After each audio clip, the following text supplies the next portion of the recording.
Hi Ash, how are you? Hey, good. Thanks, David. Yourself? Very good to see you. Welcome to the Leaders Series. I think this is the second one we've done in 2021. So deep into lockdown 3.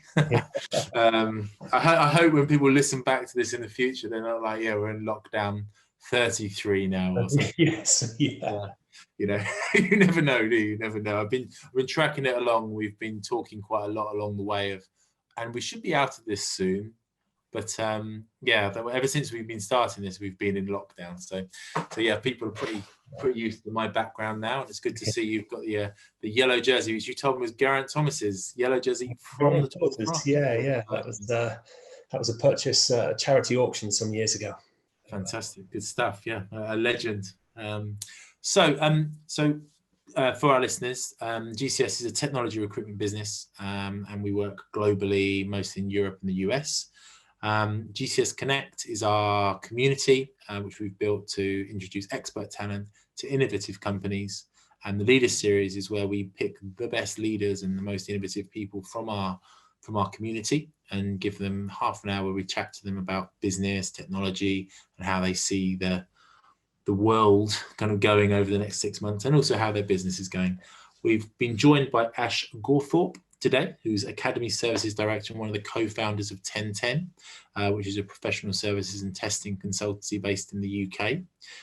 25 years experience, so we've got about the same amount of experience, you and me, Ash. Been around the block a while. And one of the co-founders of Ten10, started in 2005, has been through different guises, and in 2016 moved into really being the Ten10 that we know and love today. So it's great to speak to you, Ash. Really interested to kind of find out, one, about obviously Ten10, the business, and how you see it going forward, but also your real kind of involvement in the academy, which is a really interesting thing and something we'll discuss in more detail later.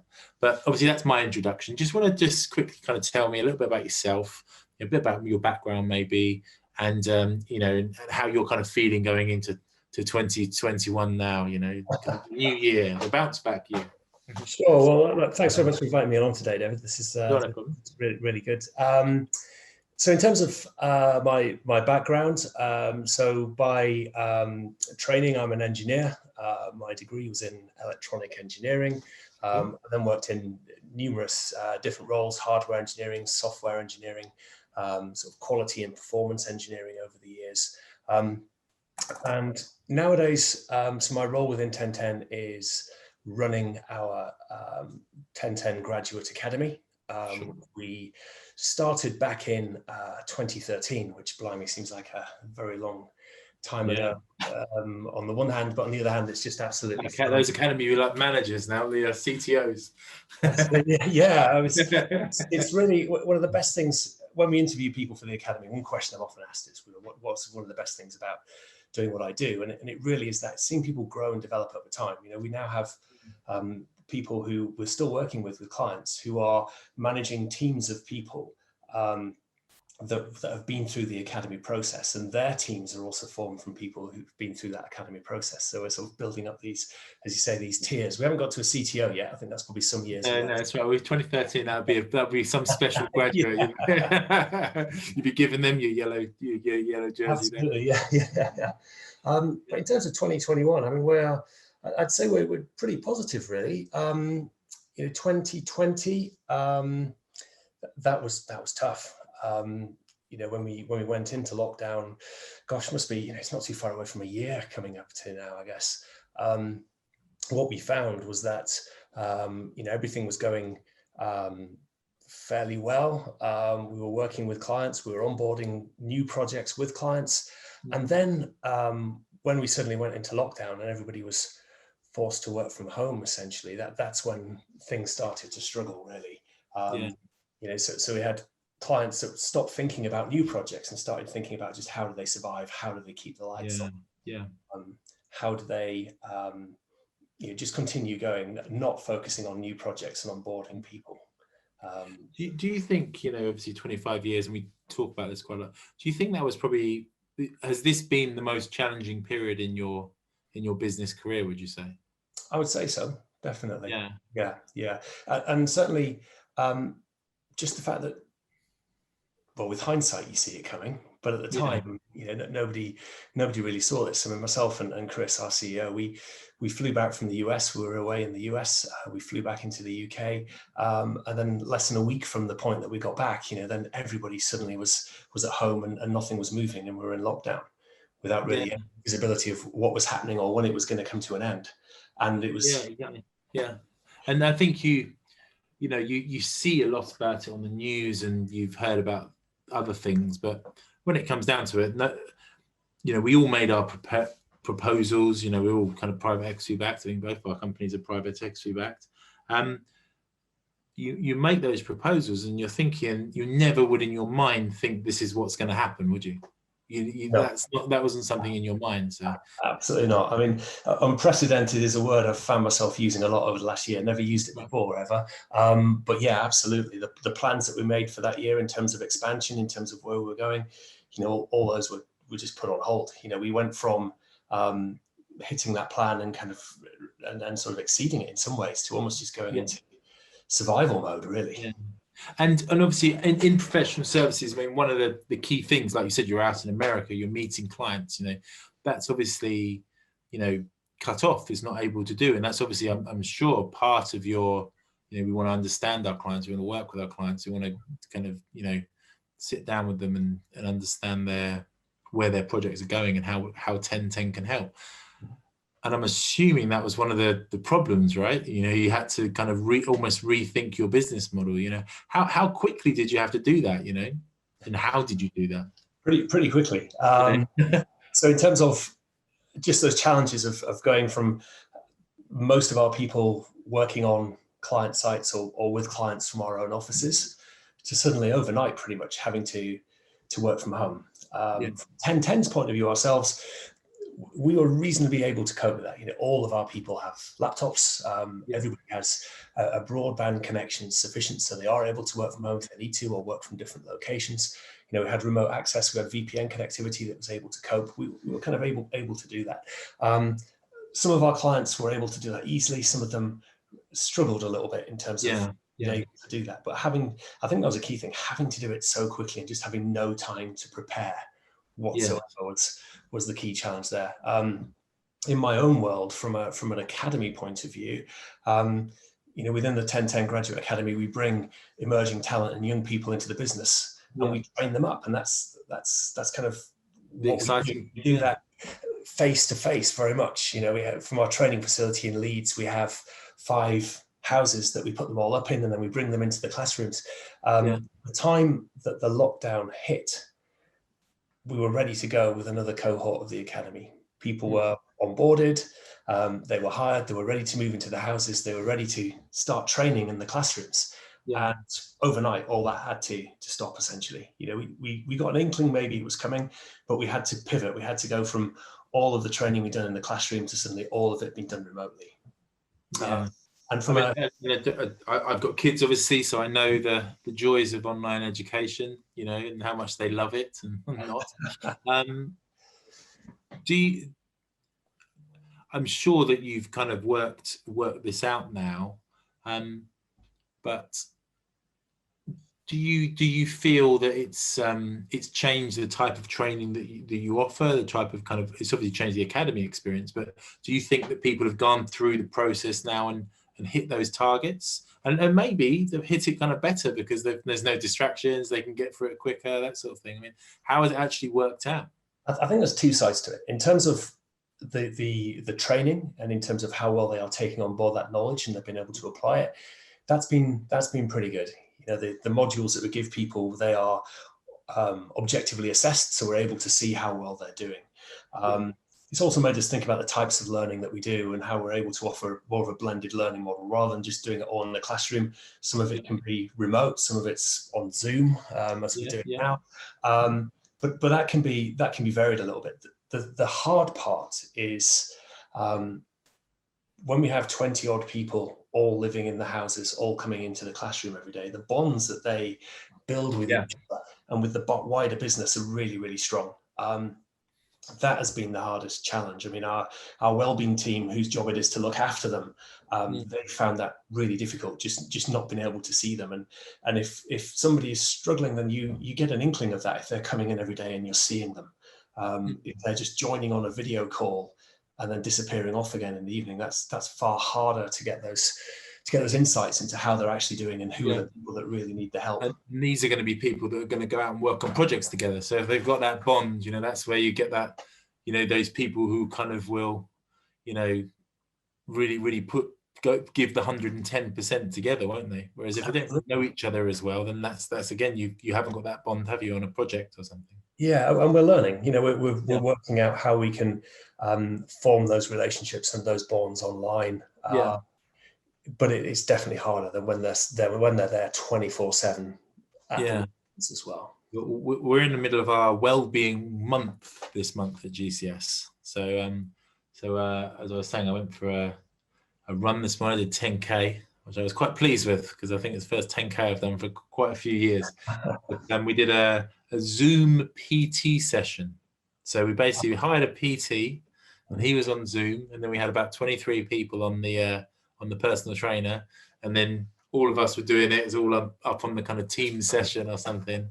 And it was good. It was a good way of kind of getting everyone was talking about it afterwards, and I had a few kind of posts on Instagram and that sort of thing. But it was really interesting to kind of do something a bit different, because like you said, that working together, that workplace bonding is really important for a team, isn't it? I think hugely so, and especially it sometimes feels a little bit like Groundhog Day. The weeks just merge into one because you're not get that variety of going to different places, going to the office. There isn't that break there anymore. So we've tried to do things like using Strava, actually. The kind of running club, or the cycling club.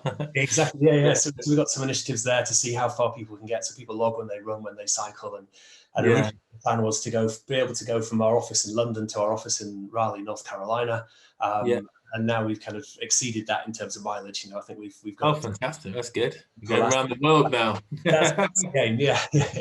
That's good. And I think all these things are important, and we wouldn't even have really thought about them. The business. It's amazing how business has transformed itself during the pandemic, and I don't think things will change back now. I think the way that we are working now, there will definitely be a hybrid solution going forward. Is that what your clients are saying to you? Is that how you think they work? Absolutely. I think the thing that's really interesting for me is that the change we've seen in our clients.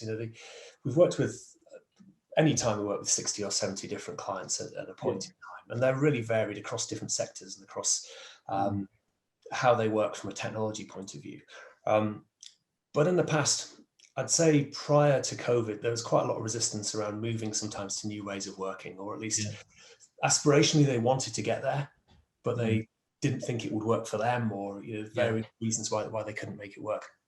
And I think people have been forced to work in that capacity now in order to survive, and I don't think people are going to go back necessarily to the old ways of working. No, I think there's definitely kind of positive elements kind of coming out of this that we've seen. So kind of coming into the academy that you run, obviously as Academy Services Director, and there's these different cohorts that come through. You obviously started doing this when the business was mature.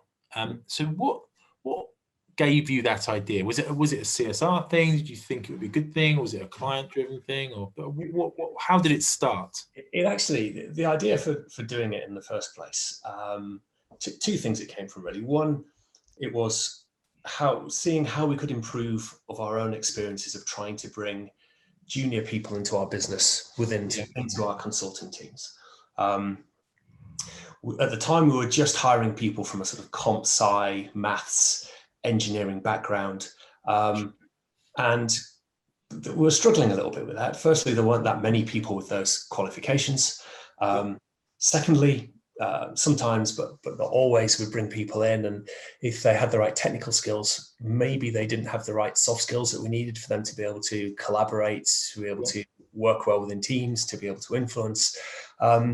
And thirdly, and most frustratingly, just because somebody's got a 2-1 in computer science, that doesn't necessarily mean that they can actually code.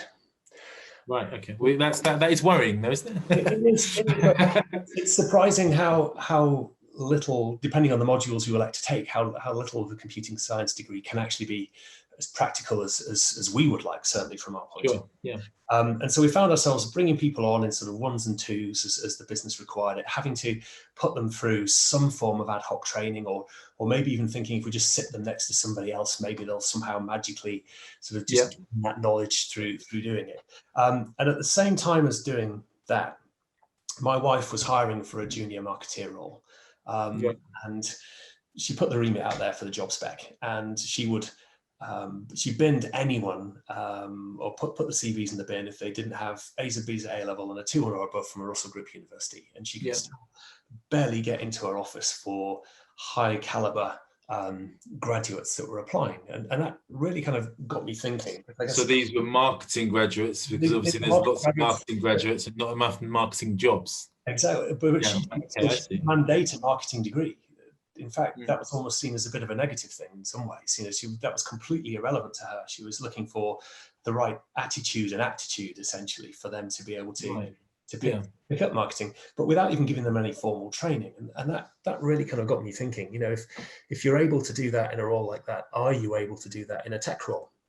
And anecdotally, over the years, I'd worked with people who had history degrees or politics degrees who were able to write, you know, pretty good code and perform well in software development roles. So I thought, well, clearly, once you've got that opportunity, then you can start, can't you? You know, you're kind of learning on the job, aren't you? And some of the best engineers, definitely some of the best kind of on the network side, you know, cybersecurity, have kind of worked out from a service desk and a help desk position and just learned, haven't they, on the job? Absolutely. Yeah. But sometimes as well, I'd worked with people who were software developers, for example, who they were okay, but they weren't great. And they have a degree in software engineering or in computer science, and they would do a pretty good job. But then when it came to sometimes making those leaps of knowledge or coming up with something which was really quite unusual, creativity, they struggle a little bit with that. And so we essentially thought, well, why don't we try an experiment? We'll bring people in, hiring them not based on the knowledge they have or the degree type, but hire them based on their aptitude for technology through a whole set of assessments that we provided them with, and also really that drive and the attitude to learning, them wanting to be able to learn and having a hunger to learn about technology.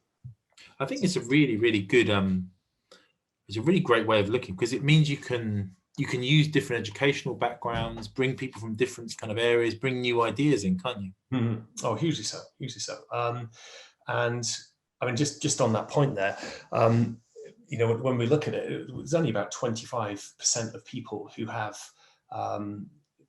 who end up doing the most technical courses that we do within the academy, who actually have a computer science background, and they're all objectively assessed. And so it's incredible when you see somebody who has a degree in English or literature or music or geography, who has never really used a computer before other than writing the dissertation on it or to play games or to surf the web, who in a very short space of time is writing code at least as good as, and often better than, somebody with a computer science degree.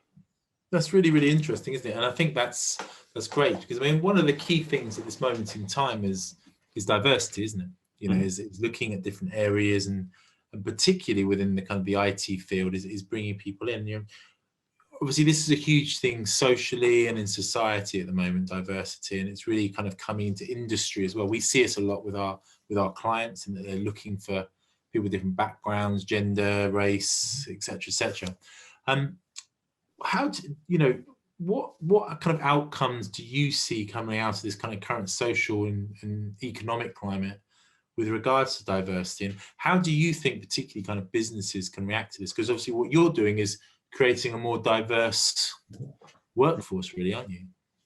Yeah, I think that, I mean, companies are waking up to the idea that having a diverse workforce, essentially just all the evidence just shows that you have better results through that, and the company is stronger as a result of it.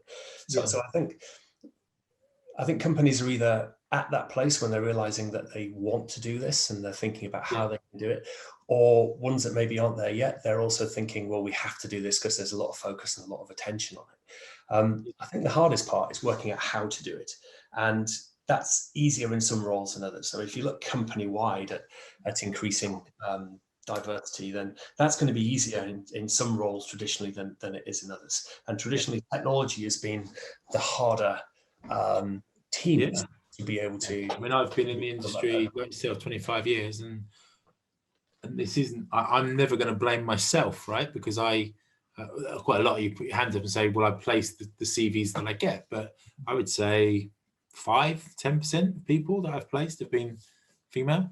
You know, that's one kind of diversity fact, and that's based on the amount of CVs I've got. So if you're working closely on changing that at root source, as it were, that's really important, I think, for technology and for society as a whole, isn't it? I think that has to happen, because the universities and the schools are trying to do all they can, and there has been improvements made in terms of attracting more, increasing diversity within those core technology subjects, but it's still hard. I mean, when I did an engineering degree 25 years ago, there was 120 of us there or thereabouts. We had 3 women. Interestingly, I did a French and English degree, and it was exactly the opposite. So exactly the opposite. It worked out better for me. You chose a better degree than I did. And that's not changing too much. We're still maybe at a point where it's, I think, 15% kind of there or thereabouts of undergrads doing sort of comp sci and tech and engineering degrees are women. If you're trying to build diversity in tech teams and your starting point is they've got to have a computer science or an engineering degree, you're kind of doomed to failure from the start, really, because you've only got 15% of people. Exactly.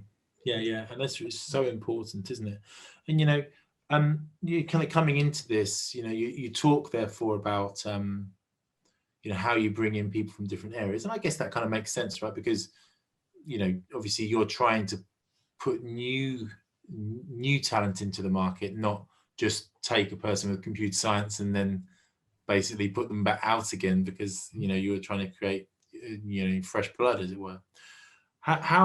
How is your kind of training? How do you change the training when you do it, for a computer science person, someone with a background in engineering, to someone without it? Do you have to go at it in a different way? And are there things that other schools and education establishments can learn from you guys to change that makeup?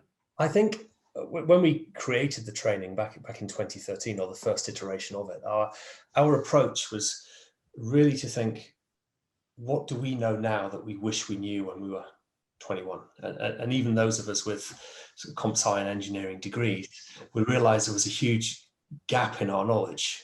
And that knowledge was hard to fill. You can't go to one location online or one training course on Udemy and learn that. It's distilled over sort of years of learning and practical experience. And so what we were aiming to do was just think, how can we distill that down? How can we really distill that down to its essence and deliver that to people as quickly as possible to sort of accelerate that learning, so they know what they need to know to be effective with clients. So just enough theory to be able to understand and to be able to ground that knowledge, but at the same time far more focused on the practical side of it, of what's actually required. And it's always a bit of a balance between working out how far back you go, because if you start fairly high up, then in terms of the knowledge and in terms of the understanding, then what you find is that if the base isn't secure, just like a house, it kind of falls over in the wind. You need to be able to build those basics. But at the same time, the challenge is that if you start too low down and you find yourself talking about binary, for example, there's a huge gap between that and then actually how that turns into something practical. So there has to be an understanding of the underlying principles, but just enough to be able to build on that. No, that's right. And I think when you go through the courses, it's the 3-6 month period, isn't it? I think, and then at some point you say, you'll be better for the DevOps side, you'll be better for the quality engineer side. Are you pretty good at calling that now? You kind of know we've become better at that over the years, really. I mean, we put hundreds of people through this process, so we've got quite an understanding now of how well people perform in those initial modules. So how it works is we give people, it's an initial 6-week training course, which has about a dozen modules in it, which covers pretty much all elements of that software delivery lifecycle. And that serves 2 purposes, really. First of all, it exposes everybody to a little bit of everything we do within the business. they're objectively assessed, and that allows us across those dozen or so modules to work out where people's strengths lie. How soon do you put them in front of clients out of interest?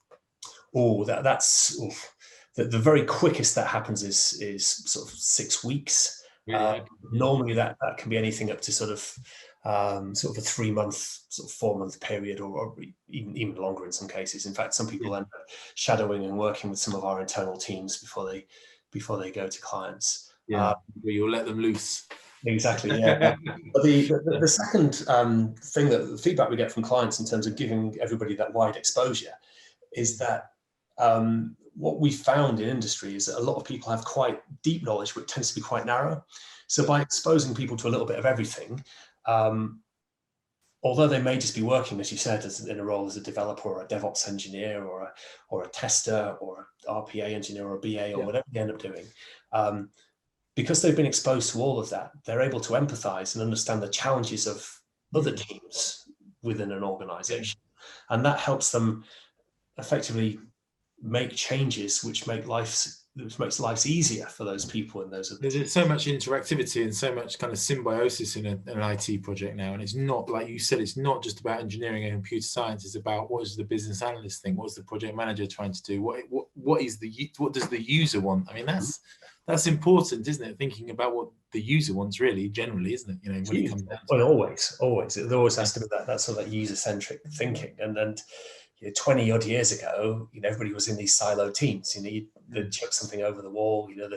The developers would write it. They'd lock themselves away, and then they certainly wouldn't test it. That would be thrown over the wall to a test team, and then that would be thrown back again. These kind of, those silos have largely disappeared now, which is good. But what that means is that you need people who can do a little bit of everything, who will embrace that. But most importantly of all, you need people that can communicate well with lots of different people from lots of different backgrounds, and with lots of different life experiences and different ages as well. Yeah, that's right. Yeah, no, and even more now, because obviously communication and kind of video communication and talking to people is so important. You've got to be good at that verbal communication as well, because you can't do it so much kind of face to face. And if a business leader is listening to this now, and obviously what they should do if they want to build a diverse workforce is obviously called 1010, I know, but what should they be doing with regards to kind of developing those tech skills to combat the skills shortage crisis, which is only going to,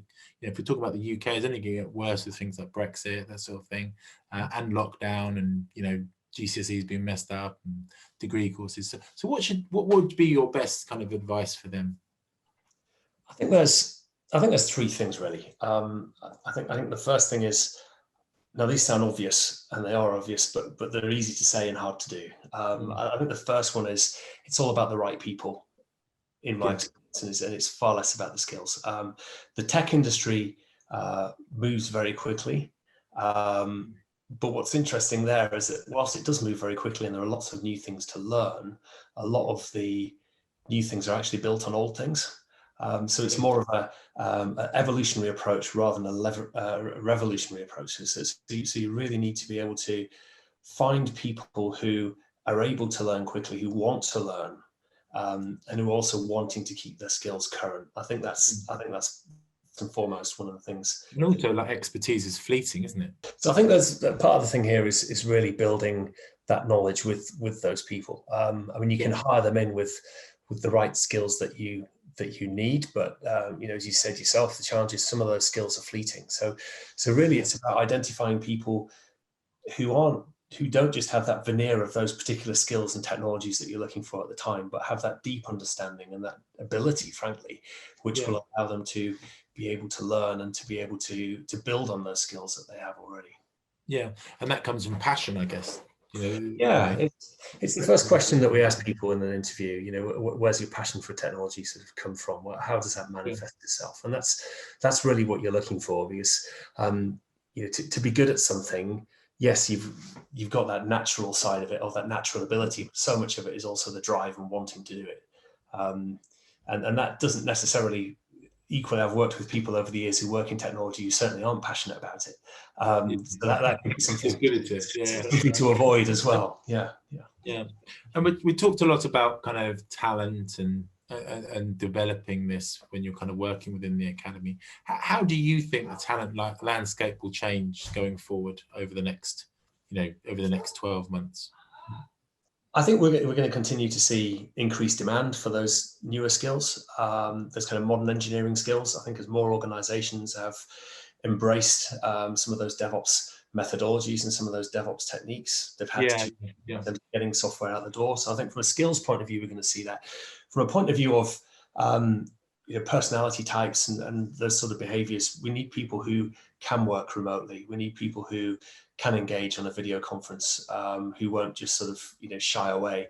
I think now more so than ever, we need people who will put their hands up and ask questions, because it's that self-motivation, isn't it? Absolutely. The ability to work solo and stuff. Yeah, the ability to work solo, but the want to they need to want to be able to build those teams and to be able to build those collaboration. Because if you're in an office, it kind of has to happen. You can't sit there twiddling your thumbs for hours. Exactly. But if I've seen people do it, Ash, so it's possible. But it's much better much easier when you're doing it from home. But no, I definitely think that's what we're seeing. We're seeing demand increasing. We're seeing people asking us to create different types of teams, different types of people into their business, and it's a challenge for recruiters, for consultancies, and for kind of employees to really kind of match up to those different types of requirements. But I think I from my side, from speaking to you over since we've been kind of talking, it's really great to see kind of companies like 1010 who are taking a different aspect of it and trying to do something to change that, which a lot of people don't. They just accept how it is, and that's the way it is. But you guys aren't doing that, are you?